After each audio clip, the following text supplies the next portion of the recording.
বাংলাদেশ এখন অতীতের যে কোনো সময়ের চাইতে বেশি শক্তিশালী, উদ্যমী এবং সৃজনশীল বলে মন্তব্য করেছেন প্রধান উপদেষ্টা ডক্টর মোহাম্মদ ইউনূস। জানান, এদেশের তরুণ প্রজন্মের স্বপ্ন অতীতের যে কোনো প্রজন্মের স্বপ্নের চাইতে দুঃসাহসিক। বৃহস্পতিবার সকালে রাজধানীর ওসমানী স্মৃতি মিলনায়তনে আয়োজিত 2024 সালের 21শে পদক প্রদান অনুষ্ঠানে তিনি এসব কথা বলেন। এছাড়া তরুণ প্রজন্ম নতুন পৃথিবী সৃষ্টিতে নেতৃত্ব দেবে বলেও জানান তিনি। বিস্তারিত বুলবুল আহমেদের প্রতিবেদনে।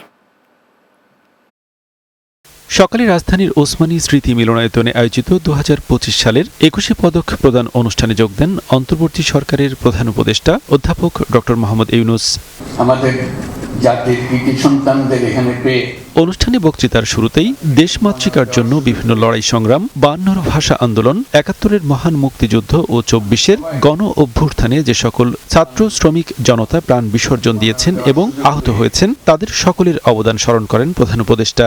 আমাদের স্বাধিকার চেতনার প্রাণ প্রবাহ 21শে ফেব্রুয়ারি পাকিস্তানি শাসকদের চাপিয়ে দেওয়া অন্যায় সিদ্ধান্তের প্রতিবাদে রুখে দাঁড়িয়েছিল ছাত্র সমাজ। ঢাকার রাজপথে বুকের তাজা রক্ত ঢেলে বাংলা ভাষাকে রাষ্ট্রভাষা হিসেবে প্রতিষ্ঠিত করেছিল।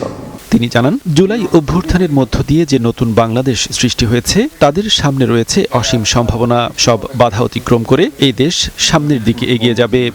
আমরা এখন অতীতের যে কোনো সময়ের চাইতে বেশি শক্তিশালী, উদ্যমী এবং সৃজনশীল।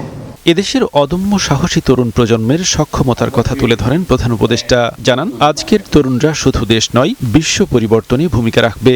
আমাদের তরুণ প্রজন্মের স্বপ্ন অতীতের যে কোনো প্রজন্মের স্বপ্নের চাইতে দুঃসাহসী। তারা যেমন নতুন বাংলাদেশ সৃষ্টি করতে চায়, তেমনি একই আত্মবিশ্বাসে নতুন পৃথিবীর সৃষ্টি করতে চায়।